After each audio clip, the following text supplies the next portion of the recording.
The grill is shot. The chairs are held together by optimism. And what happened to the rug? Sounds like your outdoor setup is not ready for patio season. Fix it all with Wayfair. Shop Wayfair for grills, rugs, furniture, and more. With 20 million 5-star reviews, room of choice delivery, and expert setup on qualifying orders, it's never been easier to do more for less. Get 10% off your first eligible purchase. Hurry to wayfair.com or download the app now. Wayfair, every style, every home.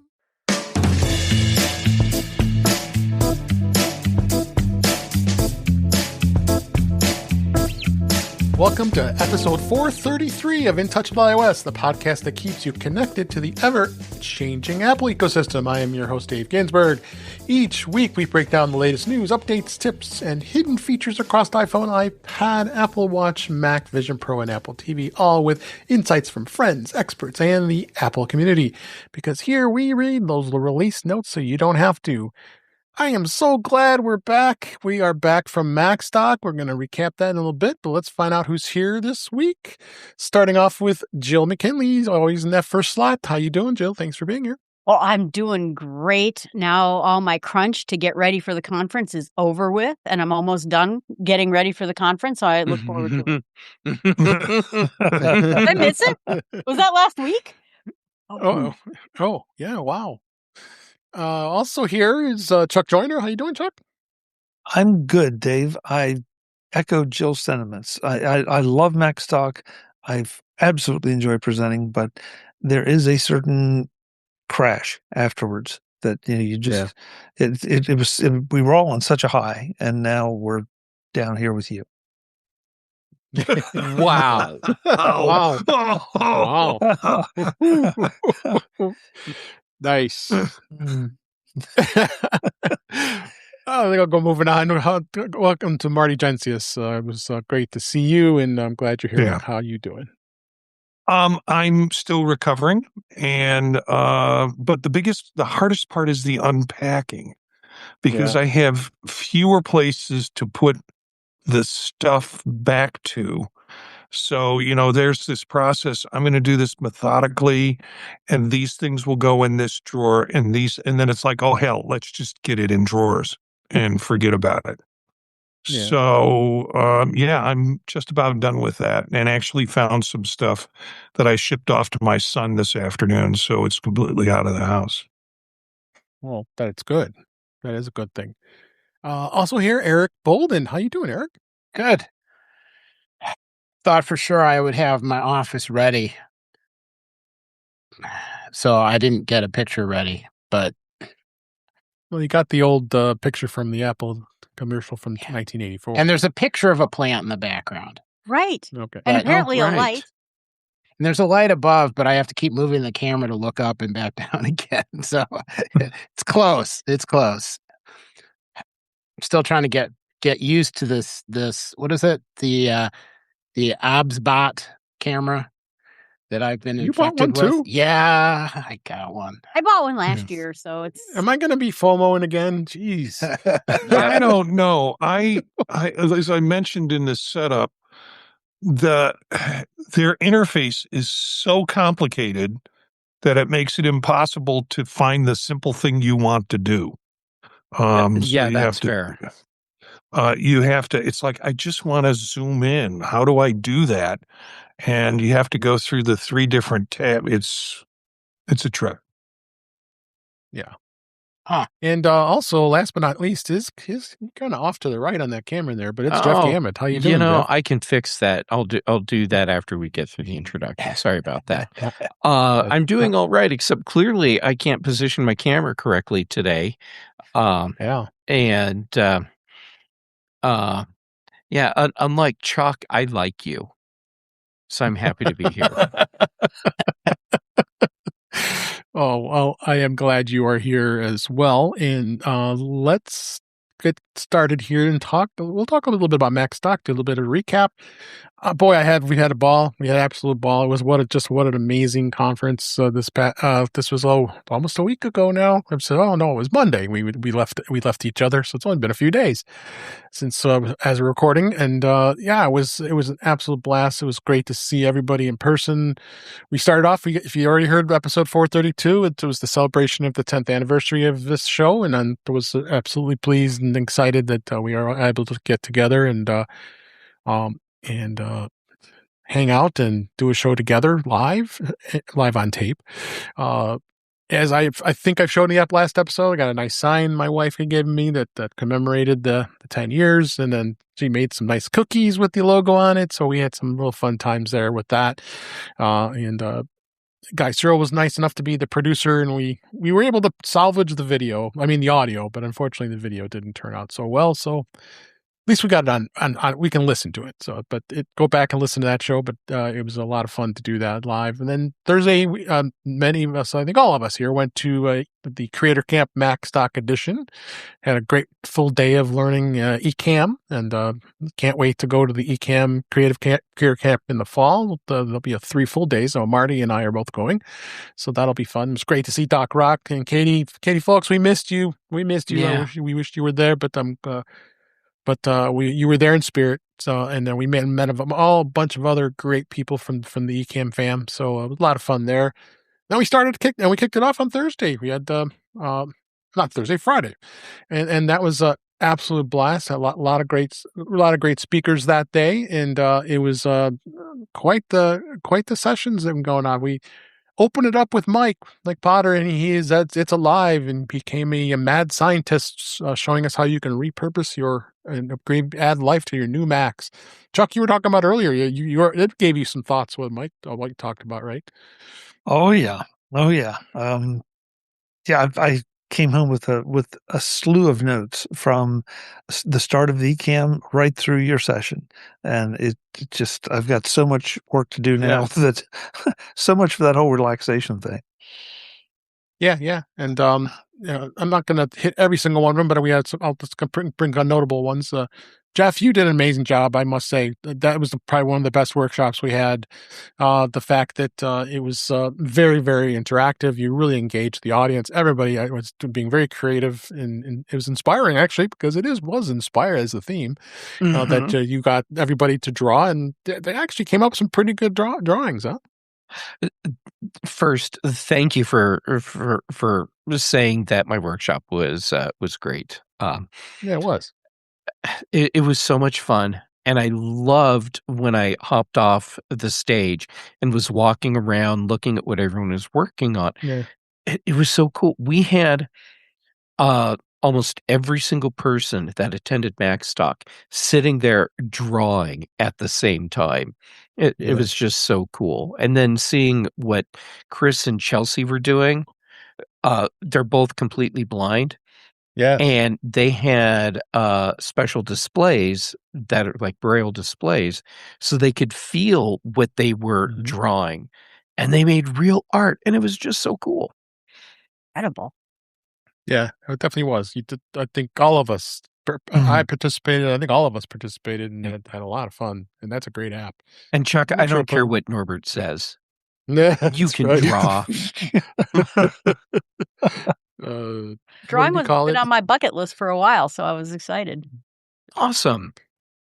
You got to remember what Norbert called it, so people know what you're talking about. Yeah, well, I was trying to follow Jeff's instructions and draw a cactus, and Norbert looked over and said, "You drawing a cow?" That's right. It's okay. We'll teach Norbert a lesson. A very painful lesson next time. No, we see no, because actually, after he pointed it out, he was not wrong. It did resemble a cow. You drew the rare prickly cow, yeah, with udders, and nailed it. Yeah. I ignored I ignored Jeff's directions. I could not draw a straight line and keep the line straight.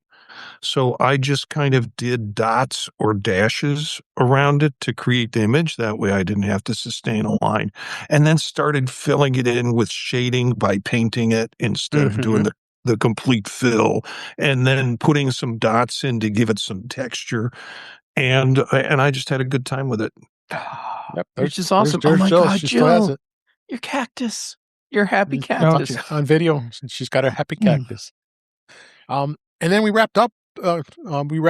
Friday night with an amazing evening with David Pogue. My gosh, he was just so animated. He really went through the entire book within an hour. I mean, he really gave us some really insightful history of what came out of his book, the first of the first 50 years. And even gave us some background of the book and gave us links to some of the stuff that he added later as an addition to the book. So it was just a great time. He had his little electric piano under his arm, and he was playing it. And it was a ton of fun. And then we all got to go up and wait in line and have him sign the book and take a picture with you. And he was very gracious with his time, because I think that went to almost midnight by the time he finished. It was after the whole midnight. thing. It was well after midnight. When I left the room, it was about. He was still 12:30. wrapping up, but he made sure every single person that got his book signed for them. I was very, very gracious and very nice that he did that. And that was probably one of the highlights of. He did 3 hours. Because I was clocking it, and I went up to him, and when I got my book signed, I said, "How is it doing this?" He goes, "Usually I go to bookstores, and they want me to do 45 minutes, and then they want me to start signing books. And this one, it's like I had the freedom to and you guys got me." And so I could continue to tell stories, and they knew we knew what he was talking about, because the people at the bookstores have no clue. Yeah, but the thing is too, I found it. I kind of wish like my wife was down, because she would have found it entertaining, even though she didn't understand all the context, but she would still find the story interesting. It was he is really remarkable at doing that, and it was a good experience. It was the best presentation I ever saw. It was, and I agree with Craig. Craig said Pogue was awesome. He sure was. And Brian, I agree with you on this comment here in the chat. That's at youtube.com/intouchableios. Tough this time of the year now is because there's a long wait until next year's Macstock. I would agree with that. Yes, I would agree with that. Somebody set a countdown clock. Yeah, got to get that countdown clock, because it won't be on Macstock site for quite a while. So then we moved on to Saturday, and I want to call out some of the folks here. Jill, you did an amazing job with your presentation. I think everybody really liked the engagement. Go ahead and briefly tell everybody what it was about. On the face of it, it is about how to use focus modes to get your phone to be the kind of person you are at the moment, whether you're at work or at home or on a hike. But it's also about anything that you should intentionally design your entire life so everything's working in your favor, including your phone. Yeah, that was great. Excellent advice. It was excellent advice. And Chuck, you did a great job. We really, really enjoyed your presentation with the productivity cocktails. And what was one of the you meant to shout out like one or two that you gave everybody at Macstock? Well, the big one, and it sounds kind of obvious, but I personally find that I go to conferences, I take massive amounts of notes, and then I come home, and you know how it is. You come back, you got emails stacked up, you got laundry stacked up, and sometimes you lose the value that for the time and the money you've invested. So I told the attendees to go through their notes as soon as they got home. Take 30 minutes or so, go through your notes, pick out the things that resonated with you, at least one from every presentation, even Allison's. You could even find and then okay. So now you've got your list. Now go through again and take your top 3. And then implement those 3 for a week. And when I say implement them, okay, you load the app, you change your workflow, whatever, but then also take a sticky note, put it by your monitor, and remind yourself of those 3. take a note, put it on the bathroom mirror so you see it first thing in the morning. Put a note inside your refrigerator, and because you're opening your refrigerator, remember to work on those 3 things for that week. And at the end of the week, abandon the one, if any, that didn't work for you. Pick another 3 and repeat, and just keep going through until you've gone through your Macstock list. That'll probably take you till somewhere around Christmas, but you will get the value out of Macstock. That's my biggest takeaway, and I have been practicing that this week, where I took some ideas and said, okay, I want to go this way in every direction, but I'm trying to focus on a few, refine them a little bit. Next week, there'll be another 3. Yeah. No. I am still working my way through yours. Great. Downloading all the apps and trying them out. It's very fun. Yeah, absolutely. Hey, Chuck, my big takeaway from your presentation, as someone who's always looking for ways to improve my productivity, and I do that a lot with automations, is that I need to take a step back and look at all the things I'm doing and find the places where I'm not being efficient simply because I'm doing what I've always done. Yep. Yeah. Yep. Yeah. Funny you said that, Jeff, because last night I spent about an hour and a half vibe coding an app that I had some general ideas, but Macstock really solidified them for me. And so I've went through, I think I'm on like version 24 of the app, but it's fun. I mean, that's the thing. And it's actually going to pay me benefits. So. Yeah. Oh, for sure. For sure.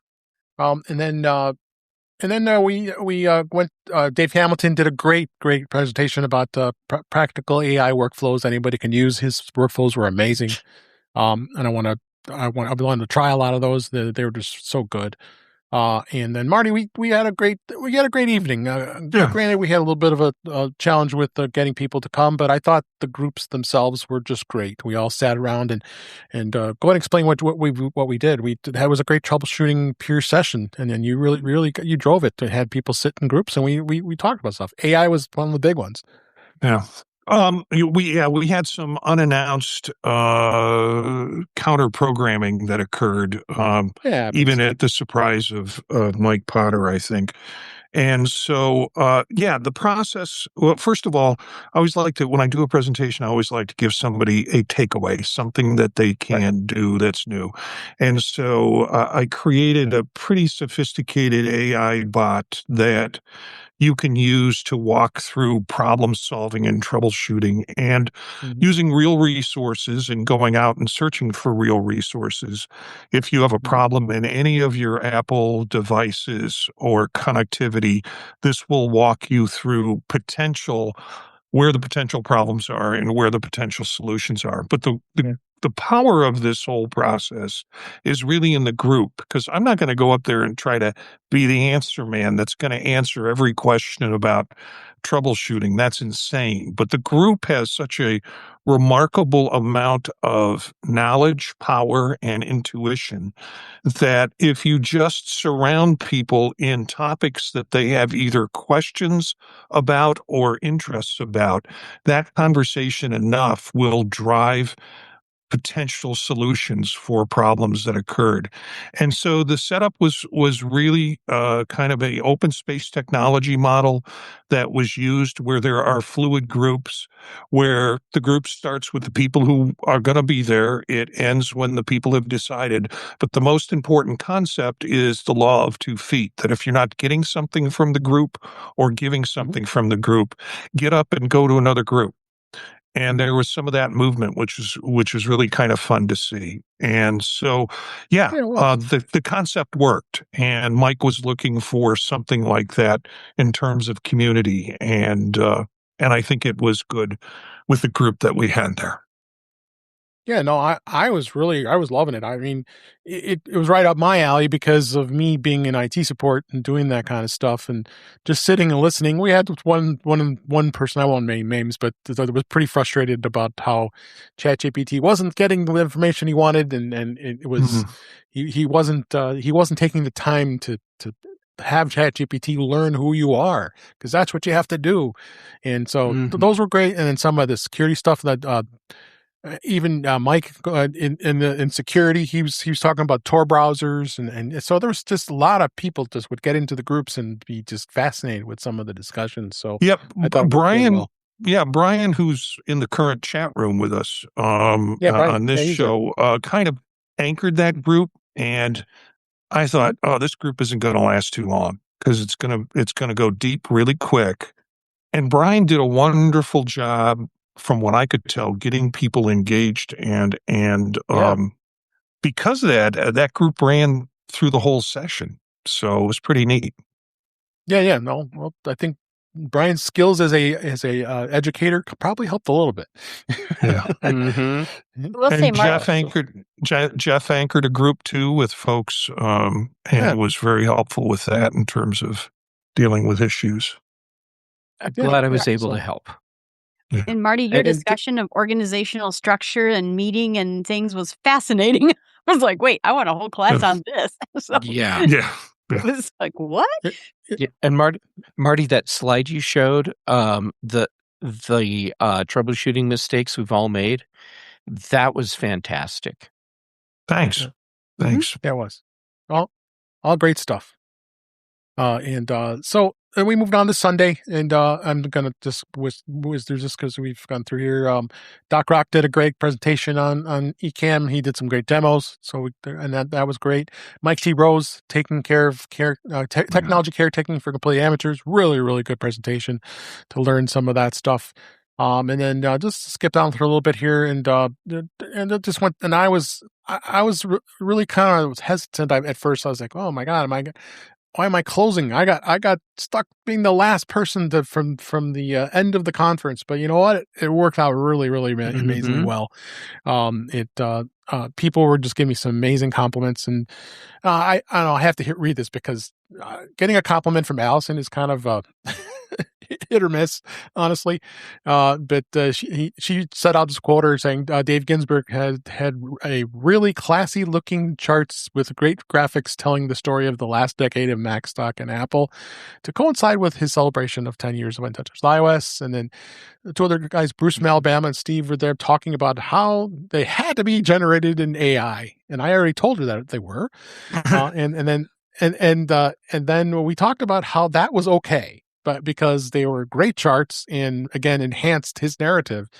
And she chatted with me after the show and said it was pretty hard to get them to look as good as they did. So, I was super pleased. I just thought I went really fast. Did you tell her that you took the time during her presentation to work on yours?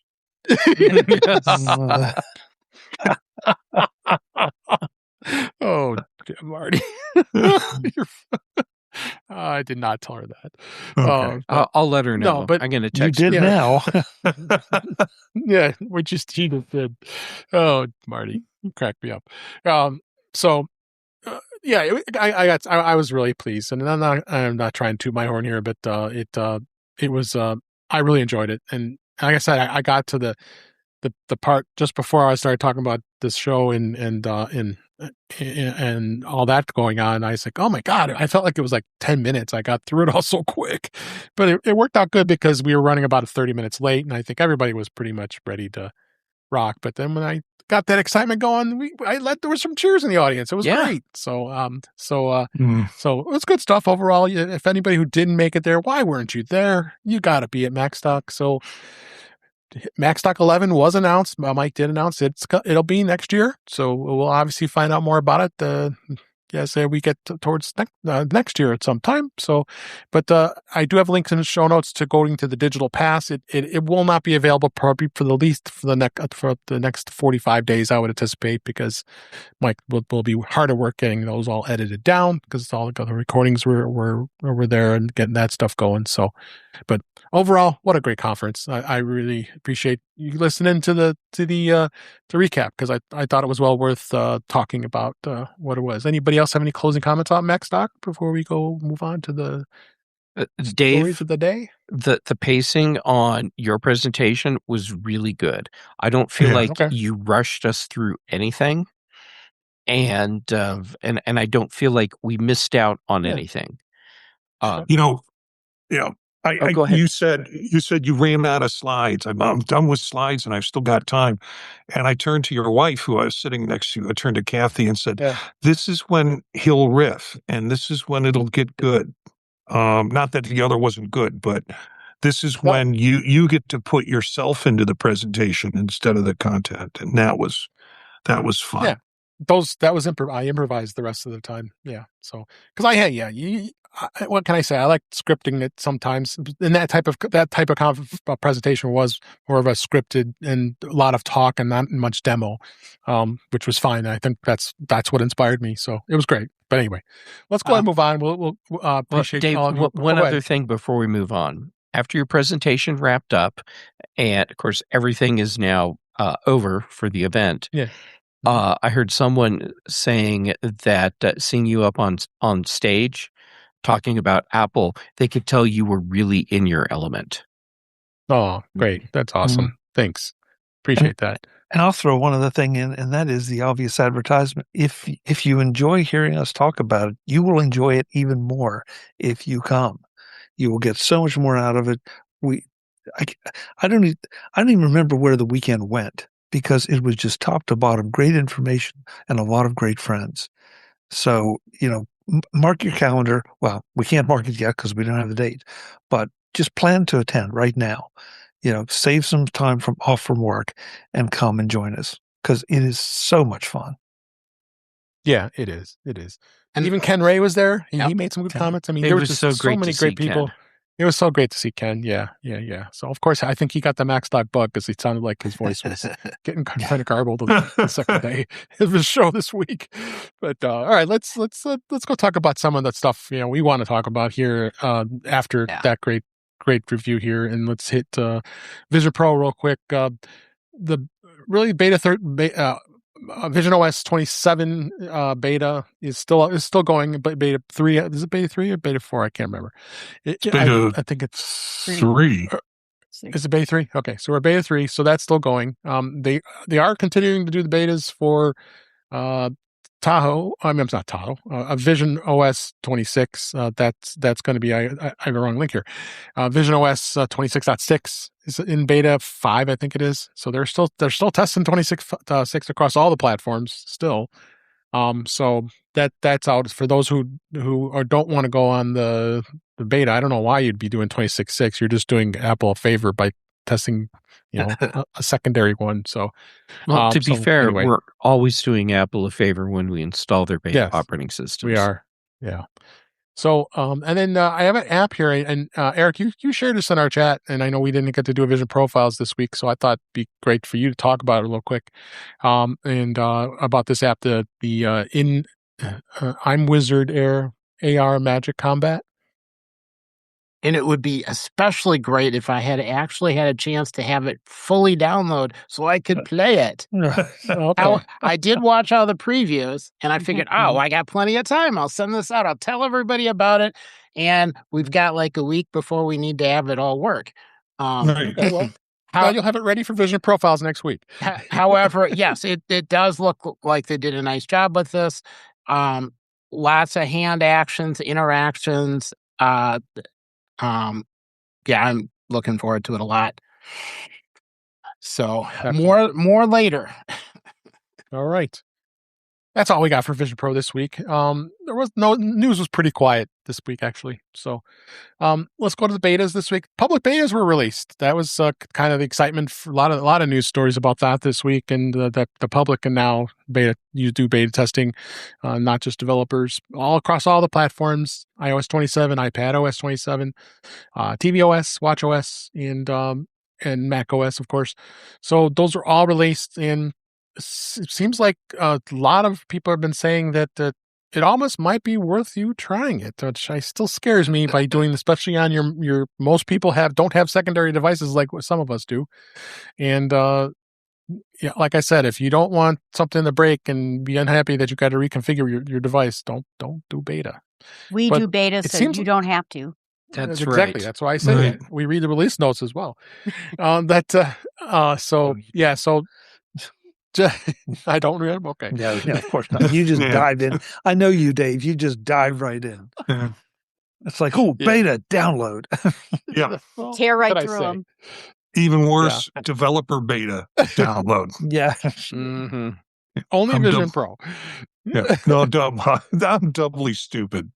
Yeah. I do it on other platforms too. Yeah. Well, spare devices anyway.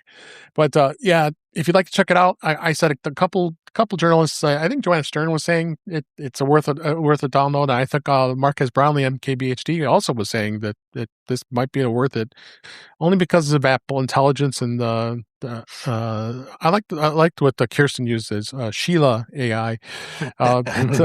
She actually acknowledged me on that one. Yeah, Because I was you gave doing her, right? something. I heard my name and I looked up and I'm like, what I'm in trouble for now? Yeah. Yeah, so there's a lot of stuff going on, but you still have to get an invite. That you aren't going to get it right away if you have your device. But check all those out. There was some firmware upgrades that was released for AirPods, and for the public beta. So because a lot of the enhancements that are coming, we've been talking about it on iOS 27 is going to be huge, and Jeff's going to be talking about his AirPods just a bit that he just got. We'll look forward to listening to that. And then they're still beta testing 26.6 across all the platforms as well. So that's about it. So in Mac, in touch with Mac, there was fifth beta for Tahoe 26.6, as well as the Mac OS Golden Gate public beta came out. There was a number of features they want people to try, and I think it's something that we're going to be able to see what other people think and that they want to try it. So. But this one I picked, and I see Jeff hovering over it. I did this one just for you, Jeff, because Thank you. I don't know if you haven't seen this yet, but this is interesting that Lego is considering a Bondi Bloom iMac G3 Lego set, and it's in the Ideas website. So go ahead and tell us a little bit about this. This is kind of cool the way this looks. Okay, well, first, I follow a lot of what's going on in Lego Ideas. And for people that don't know, this is a thing where people that like to build with Lego submit their own designs, and then people vote on them.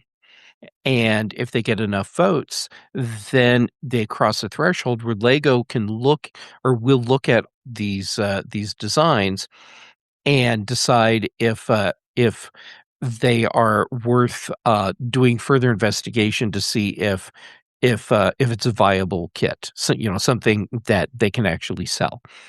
And so we have seen many of these over the years that have made the cut. Most never do.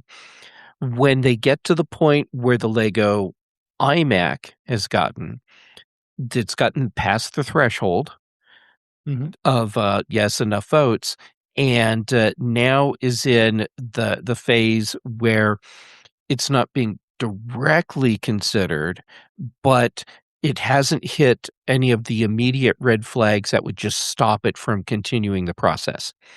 So now Apple can look at this along with many other submissions and figure out what meets all the criteria going forward. Excuse me. So it's like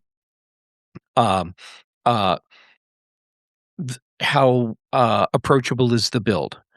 How much interest will there be outside of just the Ideas community? How marketable is the build? Can they get the licensing for the build? So they can hit everything along the way. But in this case, if Apple says, oh, we really like the idea, but we're not going to license you making a Lego iMac. And there have been other kits that have been proposed, like a Lego Apple Store, and that one didn't. I think that one actually got kicked out once it hit the parking lot status.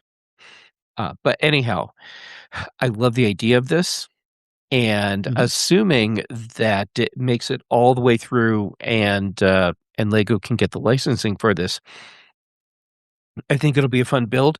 The photos that you see of the current design, that will not be what actually ships, because Lego will have their own engineers go through the entire thing and figure out how to build it more efficiently. and potentially more accurately, and then that's the kit that would get released. So I'm looking forward to seeing if this happens, and if it does, of course, I'll end up getting it. Oh, yeah, I know you will. Anybody want to add anything to this? Would you even consider buying this because not being a Lego fan? It looks I would. great. I would buy it. It would be my introduction to Lego. Be honest with you. Yeah, and Marty, if it does happen and you go to build this and you're like, this doesn't make sense, let me know. Okay. But here's the deal. If Lego says, no, we're not going to make this, that doesn't mean the kit is dead in the water, because then it has the possibility of going to Bricklink, which Lego bought a few years ago. Now, on Bricklink, the threshold to get your kit produced is a much lower, which makes it sound bad, but that's not the case. So really what would end up happening is, excuse me, if it goes to Bricklink, what you have to do is get enough people to commit to buying it, which means you give over your credit card number. And if they hit the threshold for enough kits to make it worth actually producing, then it can still be produced through Bricklink. But those tend to be limited runs. So if there's something you want, you have to be watching. And when they say, okay, it's available now, you got to get your order in. Is there an Apple licensing issue with this? Oh, there absolutely would be. Yeah. Because you've got the iMac name, the body design, right, the colors. This has trademark and copyright licensing issues all over it. Yeah. I would think Apple would be open to it, but they probably want Lego to pay for it. This is one of the few times where I feel comfortable using the phrase, well, if Steve Jobs were alive. And in this case, it would be if Steve Jobs were alive, this would never, ever get Apple approval, because this is not the sort of thing Steve Jobs was interested in. Yeah. Well, the article also says that, I remember this, they attempted to do an Apple Store Lego kit, and that was canceled immediately. Yep. They didn't even consider it. Yeah. So. The Lego Store design was pretty cool too.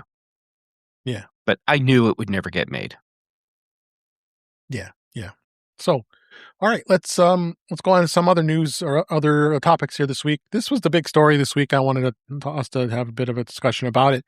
Apple is suing OpenAI for stealing trade secrets to build AI hardware. They are accusing OpenAI of stealing Apple trade secrets and intellectual property in its effort to develop an AI hardware device. The lawsuit was filed in California. Apple said it uncovered evidence of months-long scheme to steal confidential information. Apple says OpenAI hardware led to and former Apple designer Tang Tan and former electrical engineer Cheng Liu directed Apple employees interviewing with OpenAI to provide details on unreleased devices, components, manufacturing processes, and vendor relationship. And it was Apple did give a statement. Apple basically said, at Apple, our teams are consistently developing breakthrough technologies to create the best products and services in the world. Protecting their work and intellectual property is something we take very seriously. Recently, significant evidence had emerged suggesting individuals employed by OpenAI wrongfully took Apple's secrets and confidential information regarding these unreleased products, processes, and unreleased technologies, processes, and products, and will always defend our team's hard work and take appropriate action. So this is a pretty big deal. I mean, for Apple to take this time, especially publicly give a comment on this, is pretty big thing here going on with OpenAI. And I know OpenAI just was releasing a device that's unrelated to any product Apple has on the market, right now. But it's still, it's a concern if they had gone through and did this. So I'm gonna start with you, Chuck. Where do you think this is going, and what's your thoughts on this? I don't know where it's going, but I've the allegations that are made are very specific and very damning. And Apple's not. I know that I've heard some commentators talk about how litigious Apple is, and they are, but they're not frivolous.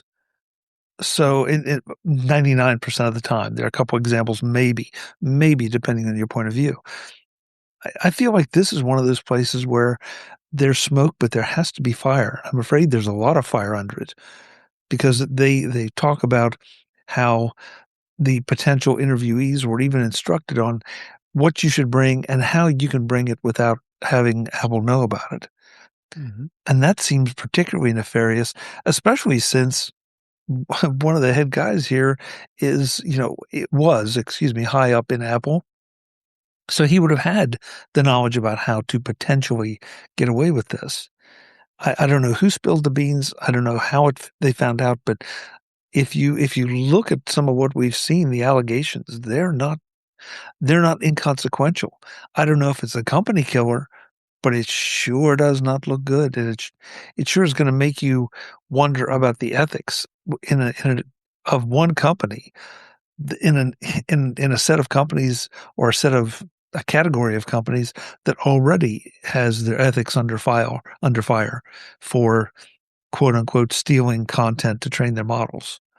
So I think it's going to be around for a while.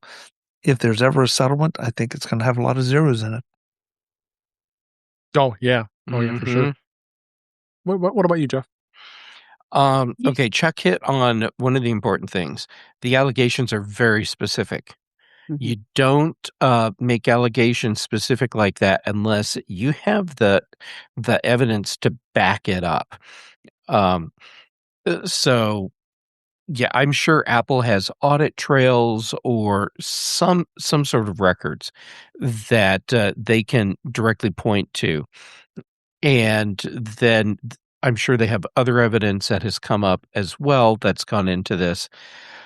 One of the interesting things for me in this, knowing that OpenAI has their mildly robotic smart speaker planned to release at some point, Apple did file an injunction. I read a thing about this earlier this week. Apple did file an injunction to block OpenAI from producing any hardware devices. And that's pretty significant too. So if that follows through and becomes something that's enforceable through the court, then OpenAI would potentially not be able to release this speaker. Yeah. Yep. Open up to the panel. Jill, what are your thoughts? This seems to happen all the time now, like on a daily basis. These three engineers went from Anthropic to OpenAI, and OpenAI to Google, Gemini, and now Apple. And you're right, this is very specific. Apple doesn't strike me as a company that just willy-nilly files lawsuits. And I think it's very serious, and intellectual property is everything. And you don't know what kinds of, being in the tech industry, I worked for a company that you had to sign a thing that, what you were allowed to do and not do after you left the company for years after you left the company. So this is serious, and it's happening all over the place. And I'm glad to see, I don't want to say it like this, like, I don't think that you should prevent people from changing companies, and that's what's happening today. But that being said, you can't just bring what you have and give it to another company either. So, seems legit. Yeah. Marty. You're on mute. Yeah, here's what I'm thinking. They have 400 employees that they've hired over from Apple. And so when this goes to discovery, they have the opportunity to pretty much call who they want to call. And all they need is a percentage of those folks, even one, to kind of say, this is the process they used. This is what I was instructed to bring over. This is the sample that I gave them. And those employees are, they're the low end of the totem pole here. They're going to sweat.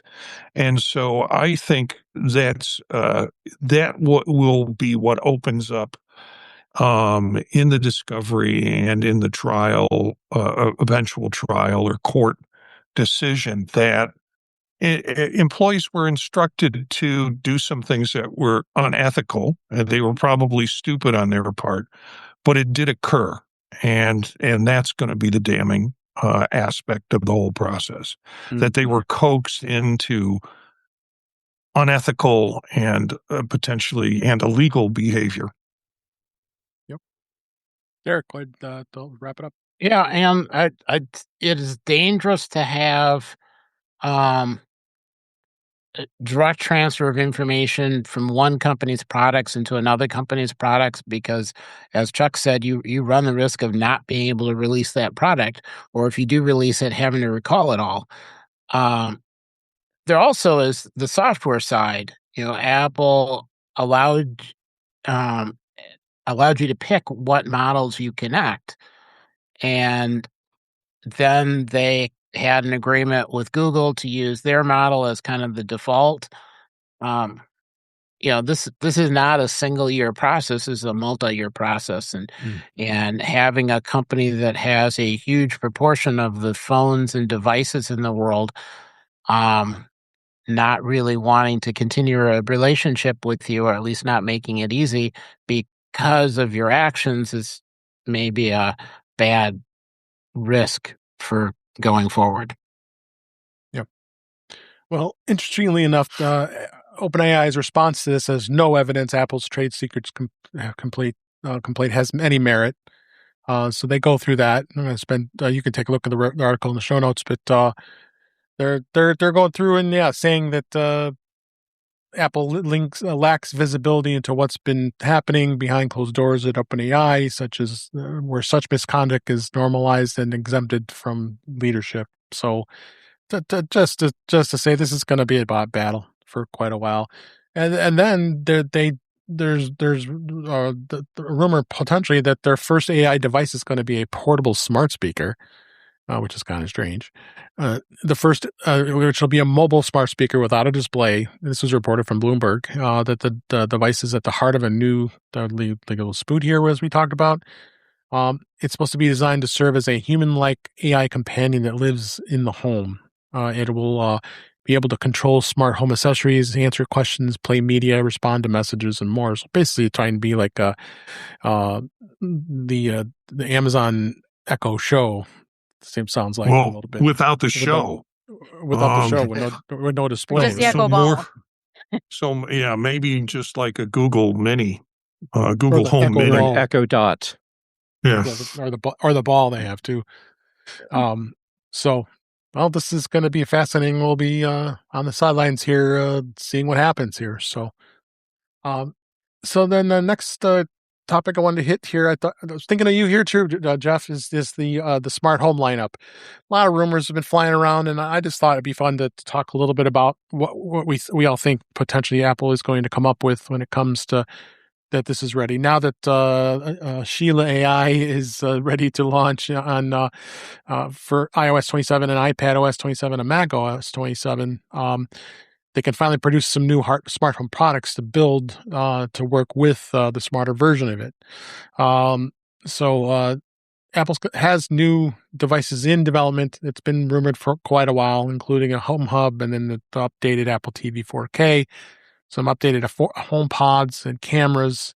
So Jeff, with you being the guy who is annoyed by HomePods and the way they work, what do you think Apple is going to go with this? I think it's going to happen. I mean, it just doesn't make nonsense. But what is it going to be? Yeah, I think it's going to happen. Okay, but here's the thing.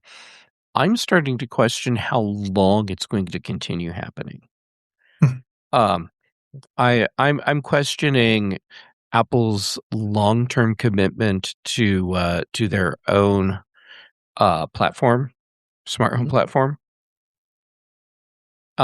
So that said, I expect that that this Home Hub thing, Apple has been working on it. We might get it. I don't know. Maybe they won't even release it. But I'm certain it's something that they've developed and they've been planning on releasing it. But at this point, we'll see. A new Apple TV? Okay, we're way overdue for that. I think we will probably get an Apple TV. How many more refreshes we get after that? I'm starting to question that. And then HomePods, um, there's not a lot you can do with the HomePod to add more features before it stops being a HomePod. Mhm. So yeah, I think that there's a HomePod refresh. It's probably just like the speculations, the rumors are saying, and it's going to be a processor refresh, which will probably give it more local AI support. But I don't see Apple doing a significant or radical redesign of what the HomePod is. Right. And that's okay. And then as far as cameras go, okay, I'm sure Apple's been working on all of their entire line of smart home devices. Doesn't mean we'll actually see any of them. I would like to see this camera and see what it does. It's I haven't actually said this anywhere else because it's ideas that have been bouncing around in my head. So hey, first here on In Touch with iOS, I'm now at a point where I'm starting to think that maybe what Apple is doing is leveraging their involvement in the Matter consortium to push everyone like really hard into Matter support, Matter support, Matter support. And then they're going to step back from everything that they're doing right now. And they'll have that back end part, like the HomeKit hooks that Matter connects to. But then for like the real serious smart home management stuff, they're going to leave that up to a third party thing. So any developer will be able to create the new app that you use to do all your smart home management, and Apple will offer. They'll continue to offer what they have right now, a home app, but it will be more akin to saying it's like the passwords app of smart home, where it gives you the basic functionality. But if you're a power user, if you will, and you need something more, then you turn to the third-party apps. So the analog for that would be use passwords, but I need something more. Okay, now maybe you look at 1Password. So I think this is going to turn into a third-party opportunity, as Apple says. So we'll see. I guess I'm not as bullish on Apple as the kingpin of the smart home market as I once was. Yep. Anybody else have any thoughts about this? Just my favorite not product announced that fits into the HomeKit thing is I just want a not so smart screen, a 15-inch or a 21-inch that I can mount on the wall. That when I go so there's one in the kitchen where I can say, and I don't want to carry in my iPad. I don't want to put it on the stand. I don't want to do productivity on it. I just want it on the wall so I can watch a movie when I'm cooking, or maybe get a recipe up when I'm cooking, or maybe, ask some simple things like what the current weather conditions are, or some simple in and out. So sort of like a Amazon Echo Show, but within the Apple ecosystem. And if there are other apps that can be added into it that are already functional apps that I can access, like a recipe app or something like that, I would be thrilled. But the idea of starting with a small one and then maybe in subsequent years coming up with larger ones with better resolution, so it fits better in the bedroom or it fits better in the den for purposes like that. I just want sort of I hate to say it this way, a dumb screen in the rooms Yeah. that are connected to Apple. All right, I have to hop on the back of that real quick. Marty, I love what you're saying. I hope you're right, and I hope I'm wrong. I wonder, though, isn't it easier to create a kiosk mode for iPad than it is to create a whole new device? I was thinking, you're looking for, because I was too. I wanted the show so I could say, hey, you open up a radar. I'm obsessed with radars, if you haven't figured it out after my presentation. So I just wanted to be able to say, hey, show me a radar. And it didn't do that for years. And it still didn't work once they got the feature. And I thought, what if an iPad could just go into kiosk mode and be this? And then when you're not using it for this, you pack it up and do other things with it. And But I don't want to pay $2,000 Right, for right. a 21-inch iPad. Right. Um, No, that's true. Yeah. No. So I want to add just one thing to this, because I haven't soured necessarily on the smart home, but I just am starting to question, at what point do we have we hit diminishing returns? I mean, yeah, it's fun to say I'm going to be able to turn on all my lights and and change their color and do a variety of things, and even some of the more advanced stuff. But at some point, how much farther can they go until we have robotics and other physical aspects to the smart home? And so I'm looking at this and I'm thinking, I'm not sure that a redesigned HomePod, with no disrespect intended, Jeff, I've got one here. It's a speaker. Okay, it's a speaker that I can talk to, and it's a speaker that I can talk to, and will do my bidding in limited fashion right now. Given a couple months, the expectation is it will do more. But I keep, somewhere in my head here is all the garbage that gets continually stacked into applications and even hardware. The features that, we have these 25 new features, and I'm interested in exactly half of one. I don't need all that. And so is it a bad thing that we're not seeing these iterations just for the sake of iteration? If you show me something that needs to have its function enhanced, I'm right there with you. Yeah. But, what, and maybe you have some use cases, maybe all of you have use cases for an enhanced speaker or a better speaker. But at what point do you really, does that drive you? Yeah. Yep. And that's totally legit. Yep. And I'm just thinking, I got sensors. This house is a completely smart house. I got sensors, I got thermostats, I got fans that go on and off. Everything is smart in this house, and everything works like Star Trek and automatically for me. And I'm not sure what I'm missing anymore. I can't think of something that I wish would happen that isn't happening right at this moment. So I don't know. Jill, I'll tell you what you're missing that you don't realize you're missing, because it's not a problem for you today. Oh, what's that?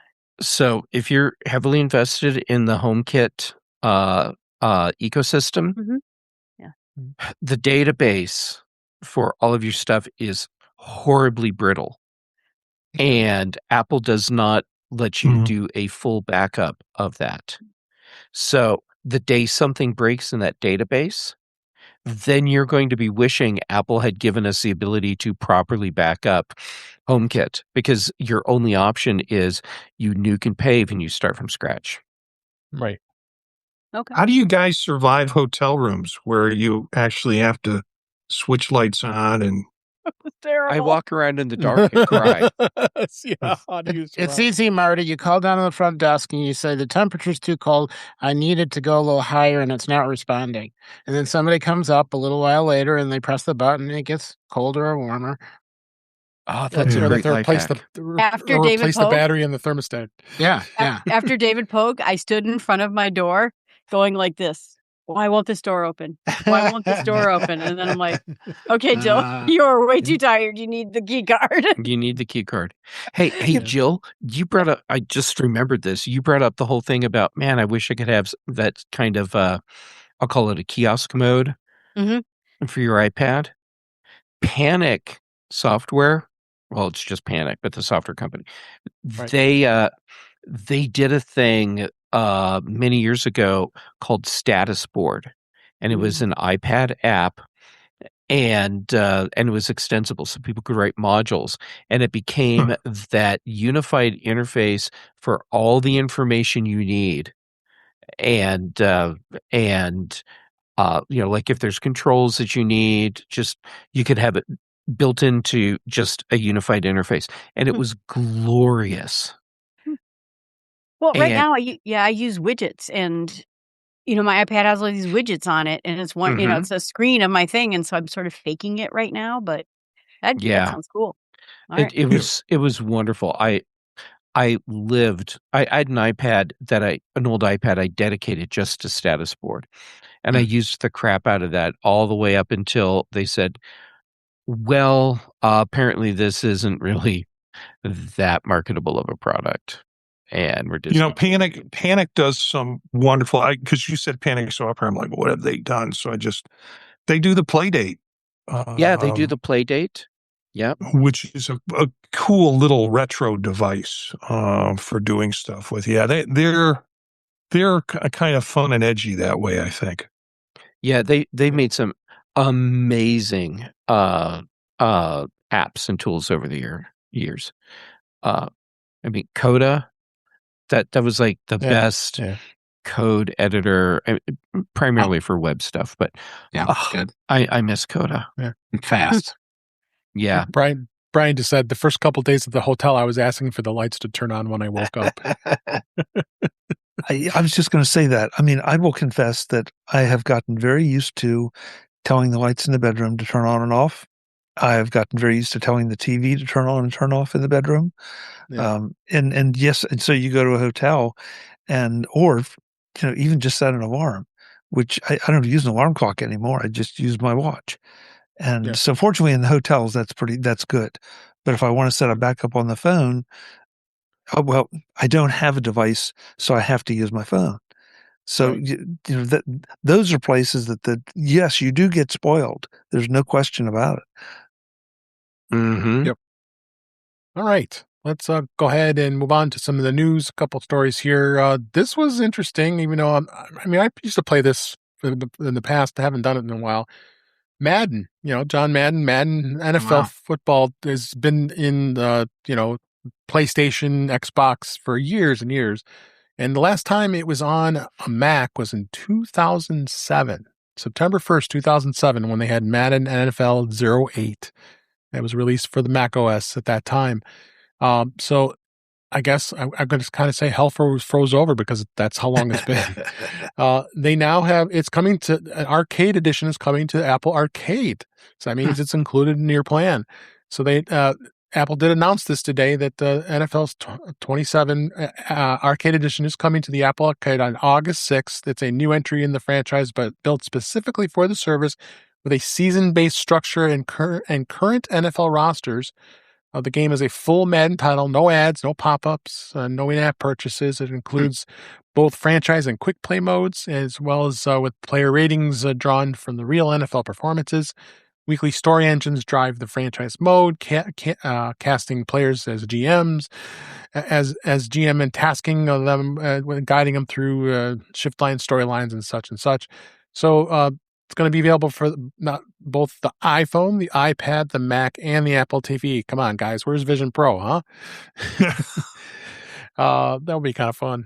So, and then they also are releasing 2 other games, Retro Bowl College Plus. That'll also release on August 6th, putting players in charge of one of 250 college programs in the spinoff of the original pixel art Retro Bowl. And then also they'll have the NFL Retro Bowl 27, which will have a new gauntlet mode, where players will start with limited resources trying to string together 15 wins in a row for the top spot in the leaderboard. So, yeah, this is great to see. The Apple this if anything's going to boost the Apple Arcade subscriptions, this might be one of them. Anybody have thoughts on this? Fun game. I played it before. This gives me an opportunity to test my gaming skills out and be frustrated within the first 10 minutes. And then stop playing it. And stop playing it. It's free because it's included. And I know Jeff has no interest in this game, but I don't, but the fact that that popular games like this are coming to the platform, yeah, that's actually a really good sign. yeah. Chuck, any thoughts? Not really. I just want us turducken for turkey for Thanksgiving. And if you don't, if you don't understand that, I get it. Yeah, I got it. Good. Yeah. Other than that, yeah, it's a game. So John Madden was great. yeah, Yes. two of us. Yeah. Then lastly here on the news, Apple is increasing the price of some Apple Care Plus subscription plans. This is reported by Bloomberg. They're going to be the plans for the Macs, iPads are now about 50 cents more expensive per month, while the annual plans are $5 more. Price increases applying to new subscriptions, so customers who are already in the Apple Care Plus subscription for a device will keep their current prices. So it's not a big deal, but the memory storage is increasing costs and components. I'm not surprised this is happening. Anybody else here surprised about this? Everything. All right. It is. So let's get to this week's Things Found. And I think Jeff's going to give us not only a great pick, but his experience with this product. Tell us about it, Jeff. Yeah. Okay. So my pick is not a new product per se. It's AirPods Pro 3. And got them on here right here. There you go. Yeah. So I bought them because my audiologist told me that I needed to buy them. And so here's the backstory. Early this year, I went to see my audiologist because I've been having some trouble hearing some conversations, especially when there's a lot of ambient noise. And my audiologist said, yeah, you've lost some more of the higher frequency hearing than we would expect at your age, but not enough that it warrants hearing aids. And then she said, what you need to do is go and buy the new AirPods. And she meant AirPods Pro 3. Right. And she said, what you need is an occasional assist to your hearing. And you don't need to spend the crazy price that it costs for hearing aids and then all of the hassle that goes along with that. That may change in the future. But for now, don't need that. She's like, just go get the AirPods and use that. Well, I didn't because, okay, the reason was because I had bought the original AirPods Pro and they were the defective ones. Apple replaced them with defective ones. And then they said, well, sucks to be you, and wouldn't replace those. and I was like, well, you just lost an AirPods customer for life. And yeah, so the only reason I bought these was because my doctor said, yeah, that's what you need to get. Okay, so I bought these the day after I got back from Macstock because it became very obvious to me at Macstock that I was having a lot of difficulty hearing. We were in large groups and lots of conversations. And Dave, you experienced this multiple times. You would say something to me while we were sitting there in a presentation, and I had to lean in so you could tell me again, over and over. And it's because I wasn't able to hear what you were saying well. Mm-hmm. So I went and bought these and then set them up for the hearing assist thing. Last night, I went to a thing that they do in Boulder called Bands on the Brick. So they do free concerts all summer long. I know that these also will give you hearing protection. So I put them in right before the concert started, and they fracking worked. It was crazy how well they worked. And then when someone, one of my friends would talk to me, it highlighted their voice. And it was like some dark arts wizardry thing, how well these worked for that. So anyhow, if you're having some sort of hearing issue or you feel like you are, and maybe you need a little bit more help, the AirPods Pro 3 did a great job for me. And it works with the 2 as well. But I figured if I'm buying them brand new, why buy the 2? Just get the 3. Jeff, do you have any tinnitus? Oh, definitely. Yeah. Okay. Yeah. Yeah. And Have some fun. Put them on isolation mode, and your tinnitus will disappear. oh, I'm looking forward to that. Yeah. Just for a break from the ring. Yeah. Yeah. For me, it's this very high pitched tone, like an electronic device. Right. And it's all the time. Sometimes it's more noticeable than others. But yeah, apparently that's a side effect of when you lose that part of your hearing range. Your brain knows there's a gap there. And so it tries to fill it in, and that's what the sound is. I didn't know that, but I learned. Oh, bonus. I went over to Costco through July 24th. You can buy AirPods Pro 3 at Costco. By the way, this is not me doing a commercial. It's just my experience. $199, plus it comes with 2 years of Apple Care. Nice. Yeah. And that was the only item you had in your cart. Okay. Even worse than that, when you go to buy AirPods at Costco, you pick up this big cardboard card. It's like 6 inches square. Yeah. And I picked that up and I set that in my cart. And I went up to the registers and I pulled that out and handed it to him.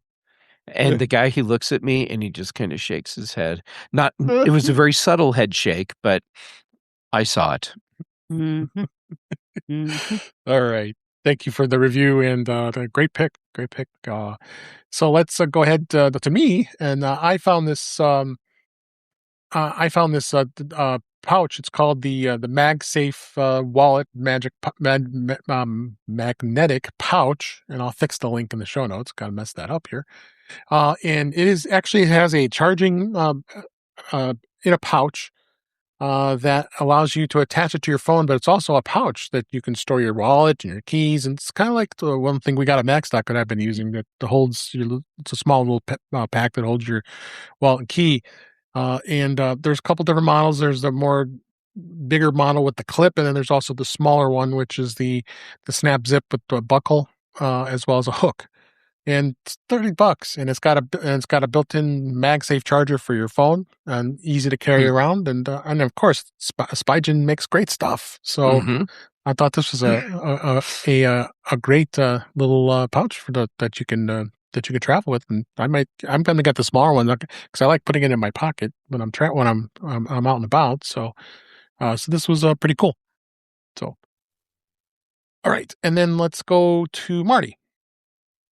Yeah. I am, for the first time on Mac Voices and probably any show, suggesting a marital aid.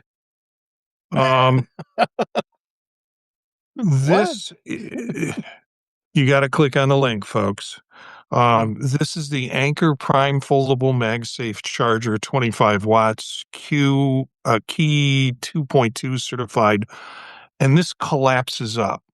It's really nice. I bought one. I don't know where I got the suggestion to buy one, but I've got one in my office right here and use it. And why I call it a marital aid is because if you are the tech responsible person in your family and you travel with someone who's not tech responsible, they want to know, what charger should I bring? What kind of other charger should I bring for my watch? Now I want to charge my iPad. This does all of this in one thing, and it's really quite nice. It folds up to about the size of a pack of cigarettes. And I came home after this trip to Macstock, and it was priced like in the 150s, and I love my wife, but $150 for a device is really risky with her. And I purchased it. It came yesterday. She loves it. She absolutely loves it. And so there will be no question what she needs to take to the next time we go on a trip. Just fold up this thing that's at the side of her bed, and she's got everything she needs in terms of charging. It has dropped to $99, which is what pushed me over to go ahead and purchase a second one for her. And just really remarkable device. There is another one by Belkin that's kind of coated in the soft rubbery plastic. The difference, I think, with this Anchor is that it has a small fan in it. So as temperatures go up with the charging, it will push some air through it and cool the process down. I was looking at it earlier today, getting prepped for the show and thinking, this is why is there a price difference? They look so similar. And then I realized kind of the fan cooling system that they have with the Anchor version. So yeah, cool. Anchor makes great stuff. Yeah. I have the Belkin one, which I think you talked me into. Me? Deja vu that it was you. Okay. Well, I'm just kidding. I love that thing. Now you need the one with the fan. Yeah, I want the fan now. Yeah, I have something similar to this. I mean, the same sort of thing. Different brand, but I don't like it. No name brand. I don't know. And yeah, it just lives in my travel bag because I have a little. These are the cables and chargers and everything that never leave my suitcase. And yeah, one of those all-in-one things like that, they're just awesome. Yeah, you can buy the 3-in-1s that aren't as collapsible as this. And, the Belkin, for example, and this one really folds up to the size of a pack of cigarettes. For those really who've nice. Never smoked, well, here's Deck your of chance. cards. Oh. Yeah. Here's your chance. Here's your chance. Yeah. Jeff, I have the little one that you talked about, and then I got one from ESR that's similar to the Anchor, that has the cooling, and so I upgraded to that. But yeah, what you had was perfectly fine. Yeah, Eric, what did you have? I went with 3 cards. Because somebody convinced me that I needed to get a new camera. So I got the Osbat Tiny 3 video camera, and it has a mode where you can just hold the card up, and it will do the automatic white balance color correction. And then for some of the photography stuff, I need a gray card, and then sometimes I need a black card, and occasionally I need a picture that has gray, black, and white in it so that I can color correct afterwards. So it comes on a leash, and everything stays together. Fixed my color problem. So that is my choice of the week. Does that have like a little sleeve for the cards to sit in so it minimizes light exposure? Well, it came with one, but I ripped it up to get the pieces out. Oh, okay. but however, I store it on the inside of a laptop bag, so Sure. there is no light there. So Eric, at least you didn't get a red card. No, I was really careful. Now, I might not have noticed if I did get one, but yes, I'm okay, and I can play in the next game.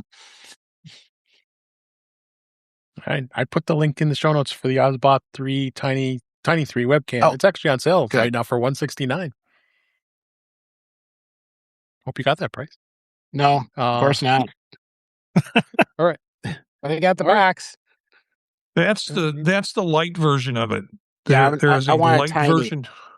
There's a light version of the Tiny, and then there's a non-light version, LITE version of the Tiny, which runs around $350. Yeah. Is that the one you got? What do you think? Put money on it. Hey, why don't you do a Kelsey on it? All right. See, I went with the light because I want to put 2 of these up on my screen in front of me and slide it around and have a multi-camera shot, all with my same Nice. laptop. Yeah, I'll put Yeah, both why of them in aren't the you show doing notes that, just for Chuck? out of spite. How do you know I'm not? Jeff? Well, Jill, I haven't what seen is it your- on your OnlyFans yet. Jill, what is your pick?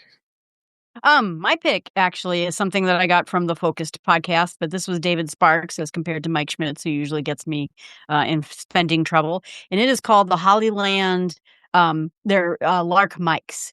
And let me show you a little bit about it. You get a little dongle thing. It's hard to see. You just put it in the bottom side of your phone. And then you get a little tiny clip thing. It's very tiny. You don't even see it. I should have wore a different color shirt. Sorry. But it's just a dot. It's just a little tiny dot that shows on the edge of it. And it has a very far distance. It's good enough, I think, if you wanted to record, and I want to start recording outside. But my use case is that I said before that I talk to CarPlay and narrate podcasts. Well, I thought this is a really good workflow for me because I think better talking, which you probably know after spending a weekend with me, is that I process through talking. And so I would like to write more podcasts with talking and then putting in my own, links and research and that. But I'm doing 3 different writing processes, and I wanted to get a microphone. I could walk around my house and narrate while I use an app called Just Record. And also Whisper, the Mac Whisper app also would do this, and just get a transcript of what I'm thinking about out. And then I can, when I'm thinking like when I'm cooking or I'm cleaning the house, I'm working on the garage, I'm mowing the lawn, I'm doing something, I can actually get something done. So, but it is good enough. Yeah, these are so cool, Jill. Do I need more microphones? Right. That's the problem. But it's at that, it's at that purchase point where it's like, they're great. Yeah. And there's a little tiny other box. So there's different combos. You have to decide what it is. But it was like $114 without the little box and $115 with the little box. And this one has a cold shoe on it that you could put it on a camera and then use it as the audio for if you were going to use a different kind of camera for recording outdoors. And I do at some point want to record outdoors with my nature podcasts. So for $1, sure, I'll buy the little box, but there you go. The last but certainly not least, Chuck Joyner has a little bit of a thing he might be having used for a party. No, actually, quick story here. And this, there is a technology bent to this because it just goes to show you that better tech can be implemented anywhere.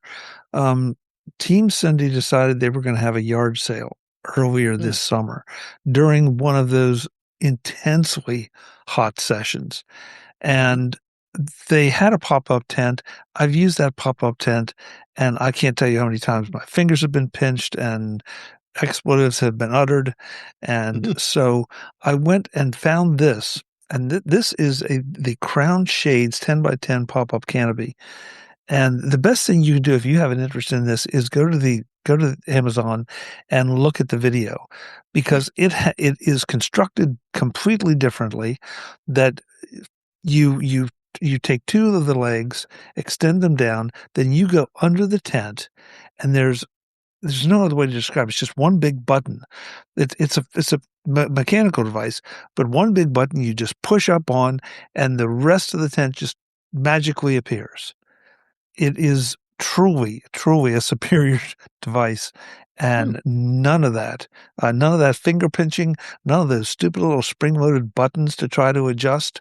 That if they're covered up so that you can't pinch your fingers that way. It was a great investment because it could go up and down. One person can literally set this thing up, and that's slick. It is really slick. So if you have the need to be outdoors and you need some shade, and of course they have all kind of colors and variations on it, but it really struck me that, okay, somebody actually sat down, used technology to build a better pop-up tent, and this is it. Yeah. Great pick. And at least you were smart and got it. You invested in it because you're the one that always has to set up for Team Cindy, right? And if you got Jill's little microphones, you could walk around and we could hear you swear instead of the other ones. Yeah, but then my fingers are all chewed up and I can't go and play golf. So, can you imagine a video of Chuck setting something like this up and we're listening to him go, "Gosh darn it, dang it all to heck, oh boogers."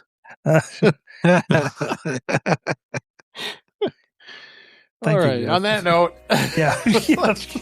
let's go ahead and find out where everybody can be found. Thank you all for being here, and everybody being here and listening and watching. But let's go reverse here and say, Jeff Gamet, thank you for being here. Where can people find you?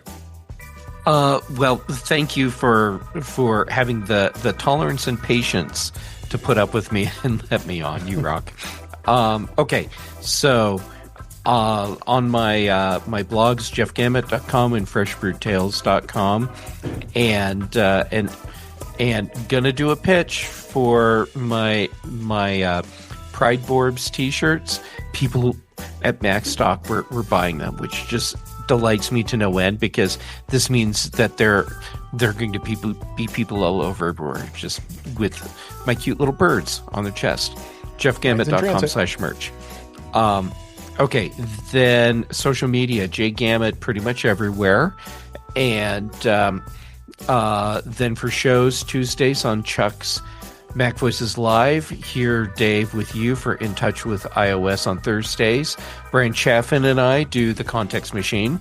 Patrice Brendamore and I do Retro Rewatch. And then a bunch of us now are doing Tech Hangout on Friday mornings. Excellent. Thank you, Jeff. And Eric Bolden, it was great to see you at Macstock. Great to hang out. And great to see you here. Where can people find you? I forgot one thing about Macstock, and that was the people attending Macstock were awesome as well. They were. Wonderful conversations, lots and lots of stories.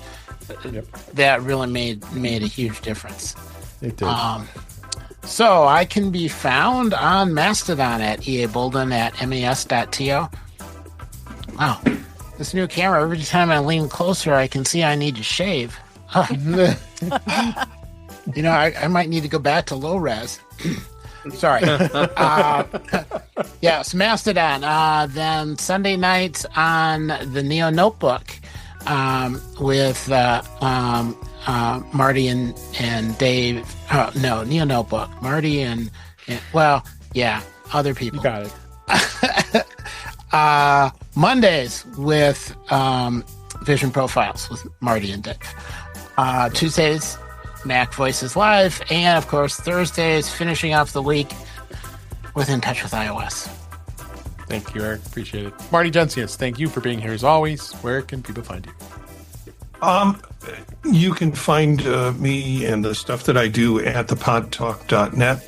That's the website. It connects you with shows like the Neo Notebook on Sunday nights with Eric and Dave and Brett Kennedy, who was kind of fun to see him face to face at Macstock. And then Monday nights with Vision Profiles. A bunch of other shows that I'm involved in. I do Fade to Chat with Cindy Rotz. The next movie we're doing is Breakfast at Tiffany's, which I've been watching through the day and getting a lot of history and background on it. And if you can see I don't think you can see in the frame at this point, but Cindy gave me a Maltese Falcon that now sits in the background over my shoulder. And so, yeah, a bunch of shows you can find at thepodtalk.net. Tuesdays with Chuck and Mac Voices. Thursdays with Dave and In Touch with iOS. Friday mornings with the Tech Hangout. And then Foreshadowing Tech. I got to tell you, I am having more fun with those two episodes that we've Foreshadowing Tech. Something that Chuck is producing. And going back to the literature, going back to the video, the movies, researching all of that has been great with that special kind of show that happens under the Mac Voices profile. So great stuff, fun stuff. Thanks for having me. You can catch me at Jencius, Jencius, on any of the socials. Great. Thank you, Marty.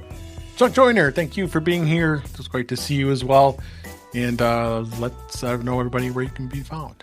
Yeah, thank you, Dave. Thank you for having me as always. MacVoices.com is where you'll find everything. We do our live shows Tuesday night on YouTube at youtube.com/MacVoicesTV. Marty just referred to the show that he and Jeff and I are doing, Foreshadowing Tech. Jill joined us for the most recent episode, which is only our second. We're kind of doing a slow pace as we get up to speed. But I also do TV Plus Talk with Charlotte Henry under the Mac Voices banner. And on all the socials, you can find me as at Chuck Joyner. Thank again. You. Appreciate it. Then last but certainly not least, Jill McKinley. Always a pleasure having you here. Where can people find you? Well, it was great seeing all of you this last week, and I really appreciate, the time I got to hang out with each of you, and it was really great, and people in the chat. You can find everything I do at jillfromthenorthwoods.com. I have a brand new podcast with Small Steps with AI, which I think would probably interest people here mostly. But the website is brandly redesigned, and so if you saw it in the past, looks great. It is brand new as of yesterday, and it really is just a guide through everything I do and how to contact me. Yeah. Well done on your site. I really liked it. All right. So with that, let's go ahead and wrap up for this week. Please send your comments, questions, suggestions to our email address, which is feedback@intouchableios.com. You can follow us on Blue Sky Mastodon at intouchableios. Support the show by buying me a coffee at intouchableios.com/coffee. We'd really appreciate it. You can become a patron of the show by going to patreon.com/intouchableios. We have 2 tiers available to support the show. We'd really appreciate it. Make sure you like, share, and subscribe so you're notified when we're live streaming on Thursday nights. It's 8 p.m. Eastern, 5 p.m. Pacific on our YouTube channel. It was great to see Brian. We also see Witherbucket, and we saw Craig. Great, and I think we had an appearance from Webb as well. Thanks for being here. You can go to that channel and you can watch the live stream, and you also can listen to past shows. You can subscribe to this show in your favorite podcatcher, including Pocket Casts, Overcast, Apple Podcasts, many others, but better yet, just go to our website, intouchableios.com, where the links are there to listen to our great episodes. I'm Dave Ginsburg. You can find me on the following podcasts, which is Neo Notebook on Sunday nights, Vision Profiles on Monday, Mac Voices Live on Tuesday, here Thursday, and Fridays we've got the Tech Hangout, which has been awesome. And we missed last week, so I look forward to be there tomorrow. All right, with that, thank you for being here. Thank you for watching and listening, and we'll talk again soon.